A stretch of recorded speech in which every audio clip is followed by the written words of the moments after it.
Hello students, आज हम ये अबायोटिक फैक्टर को और डिटेल में समझेंगे इकोसिस्टम में। लेसन है हमारा इन्वायरमेंटल मैनेजमेंट। तो इकोसिस्टम में दो फैक्टर्स आते हैं, एक है अबायोटिक फैक्टर और एक बायोटिक फैक्टर्स। इन दोनों के बीच में इंटरेक्शन होता है, उसे कहते हैं इकोसिस्टम। अब अबायोटिक फैक्टर दो प्रकार के, फिजिकल एंड केमिकल। फिजिकल में क्या होता है? Air, water, vapours, minerals, sunlight, soil, है ना। क्या आता है फिजिकल में?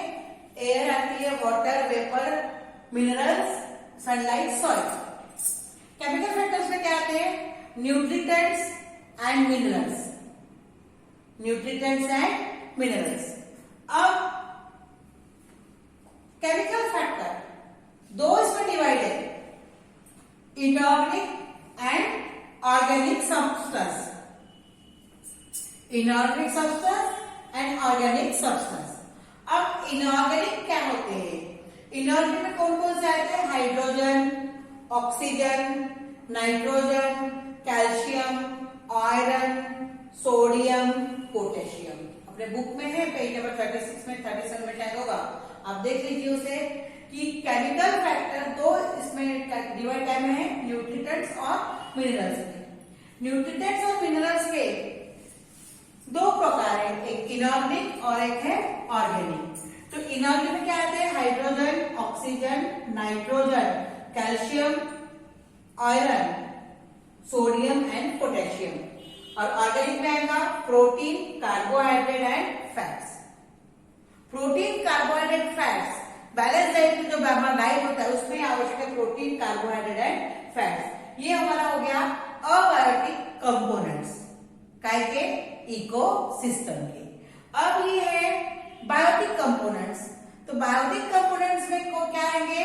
दो प्रकार, एक है autotrophs, self feeder, can prepare their own food, है ना। और दूसरा आएगा हेटेरोट्रॉपिक्स, कि फूड के लिए दूसरों पर डिपेंड रहने वाले heterotrophs. For food they are depend on others are known as heterotrophs. अपना भोजन स्वयं बनाने वाले ऑटो यानी सेल्फ, इनको सेल्फ फीडर भी कहते हैं। कौन है सेल्फ फीडर? तो फिर हम उसको बोलेंगे प्रोड्यूसर, है ना। अब ये प्रोड्यूसर कौन है? Plants, all plants. मैंने इसके पहले वीडियो में आपको बताया था कि all living world are the biotic components. अब बायोटिक कंपोनेंट्स में यहाँ पे कौन आया? प्लांट्स। Plants are producer. क्यों they are producer?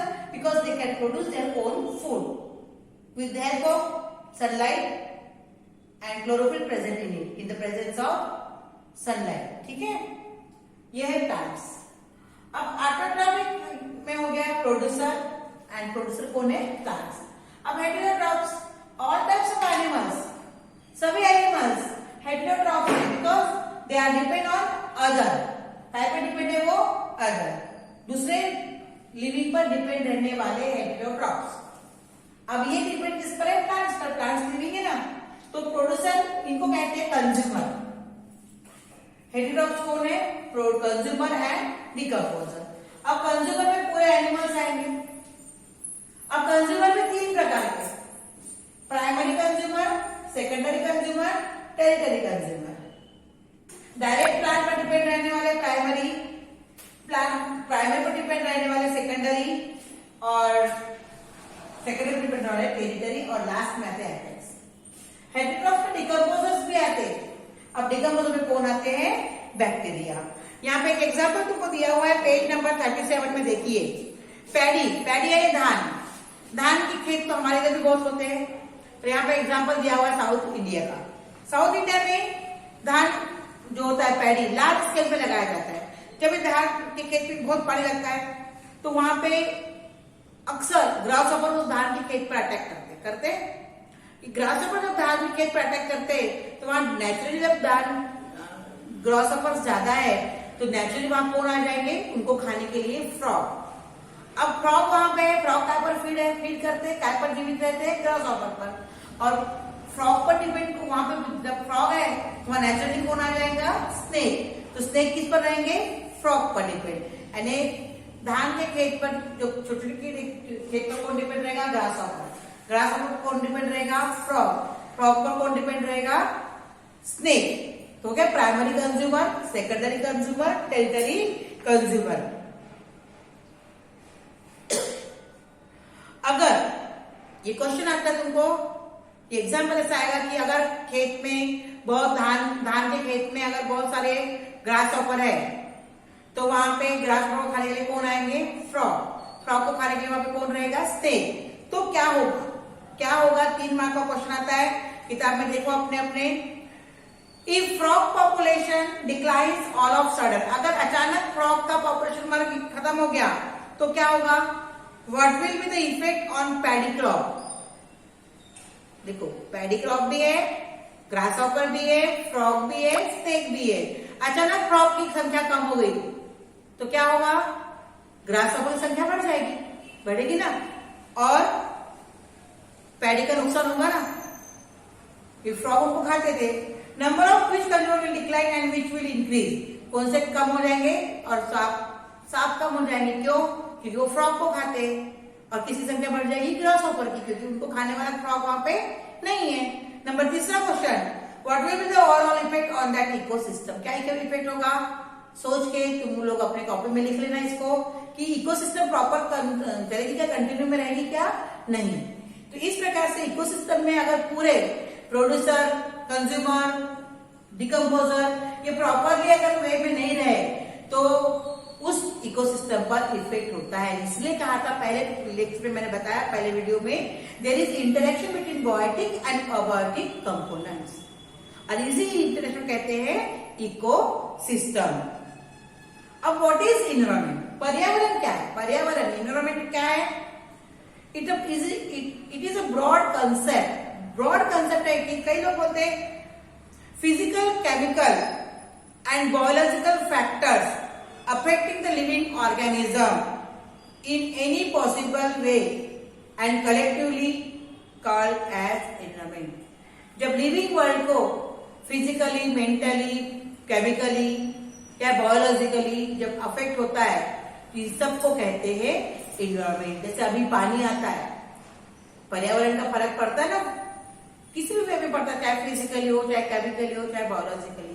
Living world पर डिस्कस होता है, उसे कहते हैं environment. In short, environment is the condition of surrounding. It includes many biotic, abiotic, natural and artificial factor. इसमें कुछ बायोटिक फैक्टर्स है पर्यावरण में, अबायोटिक फैक्टर है, नेचुरल भी है और आर्टिफिशियल भी फैक्टर्स रहते हैं। अब 2 प्रकार के एनवायरमेंट है, एक है नेचुरल और एक है आर्टिफिशियल। अब नेचुरल में क्या आ जाता है? एयर नेचुरल है, atmosphere, water, land, living organism, ये नेचुरल एनवायरनमेंट है। और उसके बाद there are interaction, very important, interaction बहुत आवश्यक है। अगर लिविंग और नॉन लिविंग में, बायोटिक और अबायोटिक में इंटरेक्शन नहीं होगा तो वो इकोसिस्टम चलेगा ही। पर्यावरण का साथ भी, एनवायरनमेंट के साथ भी ऐसा ही है कि वहां पे इंटरेक्शन होता है। अब नेचुरल में हमने पढ़ लिए एयर, एटमॉस्फेयर, वाटर, लैंड, ये लिविंग ऑर्गेनिज्म के काय में आते हैं नेचुरल इन्वायरमेंट में। और आर्टिफिशियल में क्या आता है? It also affect the natural environment. ये डायरेक्टली और इनडायरेक्टली आर्टिफिशियल इन्वायरमेंट नेचुरल को इफेक्ट करता है। इसके 2 पार्ट्स है, एक है बायोटिक और दूसरा है abiotic. The science that deals with the study of interaction between biotic and abiotic factors is called ecology. इसको अंडरलाइन करो पेज नंबर 38 में, what is meant by ecology? The science which deals on biotic and abiotic factors in the of the environment is known as ecology. Functional unit used to study the ecology called the ecosystem. जो functional unit है उसका उसे कहते हैं ecosystem. Ecology में हमको यही पढ़ना है, बायोटिक एंड अबायोटिक फैक्टर्स, और इन्हीं कारण नेचुरल एनवायरनमेंट बनता है और इन्हीं कारण क्या बनता है? आर्टिफिशियल एनवायरनमेंट बनता है। Environment consist of many ecosystem. अब एक सिंपल इकोसिस्टम है ये वाली, मैंने अभी इससे पहले प्रिंट में ड्रॉ करके दी थी आपको कि बायोटिक और अबायोटिक फैक्टर्स की, वो सिंपल इकोसिस्टम है। बहुत सारी इकोसिस्टम्स उस एनवायरनमेंट पे रहती है। एक स्मॉल पॉन्ड की इकोसिस्टम मैंने आपको लास्ट में बताई थी। Earth is the largest ecosystem. अगर एक पॉन्ड है, छोटा तालाब है, उस तालाब में मछलियां हैं, मछलियों को खाने वाली छोटी मछली खाने वाली और छोटी मछली और कीड़े, और ऐसा करते करते बड़ी मछली रहती है। और किसी भी लेवल में कोई भी मछली की डेथ हो जाती है, जो प्राइमरी कंज्यूमर सेकेंडरी कंज्यूमर पर जो बोलते हैं, और किसी भी लेवल में उनकी डेथ हो जाती है तो वो बॉटम में चली जाएगी, उनकी बॉडी का डिकम्पोज होगा, बॉडी को डिकम्पोज करेंगे और फिर उस पर कौन उगता है? प्लांट्स। इस प्रकार से ये इकोसिस्टम चलते रहती है। जैसे जंगल, अभी हमने यहाँ पे एग्जाम्पल दिया था फ्रॉग का, कि ग्रॉसहॉपर है, फ्रॉग नहीं है तो क्या होगा? ये एक इकोसिस्टम है। जंगल का भी है, जंगल बहुत घना जंगल है, उस जंगल में सभी प्राणी है, परंतु घास खाने वाले प्राणी चले गए तो उनको खाने वाले प्राणी क्या करेंगे? है ना, इकोसिस्टम गड़बड़ हो जाएगी। तो इकोसिस्टम साइलेंटली स्मूथली रन होने के लिए अपने को सभी वस्तुओं की आवश्यकता होती है। ठीक है, कल हम पढ़ेंगे दूसरा लेसन नहीं कि क्या होता है कंजर्वेशन। ठीक है, तो कंजर्वेशन बारे में तुमको कल बताओगे। कंजर्वेशन पढ़ना है, एनवायरमेंटल कंजर्वेशन पढ़ना है अपने को, और सोशल रिस्पॉन्सिबिलिटी क्या है अपनी, ये पढ़ने के बाद हम अपना ये लेसन पूरा अपना हिस्ट्री टाइप है, अपने को ऐसा ही इसको समझना पड़ेगा। ठीक है, आप लोग वीडियो देखो और किताब भी पढ़ो साथ में, ठीक है, तभी समझेगा। ओके।